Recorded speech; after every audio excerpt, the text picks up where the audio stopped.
Morning, Eddie. Before we come on to the match, just want to ask you firstly about Alexander Isak, and has anything changed over the last couple of days with his situation? No, there's been no change.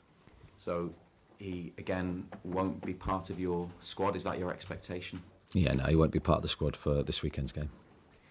Over the summer, you've answered a lot of questions about him, but earlier this week there was an exchange of words publicly. He published a statement. The club responded quite quickly.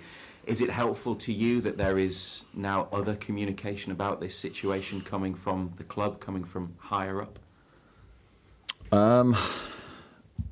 Yeah, I'd always say my preference for these things is it doesn't happen publicly, because I think everything is better dealt with behind closed doors, but needs must, and in this situation the club has spoken, and probably justifiably so in that moment. And is it still your hope that he can be reintegrated into the squad, even if that is dependent on him? Yeah, of course. He's contracted to us, he's our player. My wish is that he would be playing on Monday night with us, but he won't be, and that's regrettable at this moment. But he, 100%, I want to see him back in a Newcastle shirt. I wonder how you're dealing with this unique situation with Alex. How are you dealing with it personally? I think, of course, these situations are far from ideal, as in talking press-wise, and a lot of the attention has gone on to that rather than the team and our preparation. But in terms of, as soon as I leave here, I'm back with the team. I'm back preparing, training, taking training, delivering meetings, speaking to individual players, trying to get the group in the best frame of mind possible. So the job never changes. Just the outside perception is, of course, one that's totally different to normal.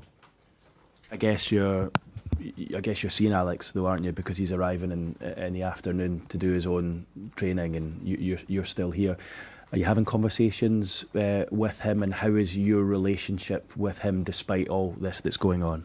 Yeah, I haven't seen him this week, I don't think. I saw him last week. Yeah, when I see him, we speak as normal. There's no issues there between us. Of course, it's a difficult situation from both sides, and I can see it's far from ideal for both parties, and that includes Alex and us. But no, when we see each other, we're fine and we speak. But as I say, I haven't run into him this week.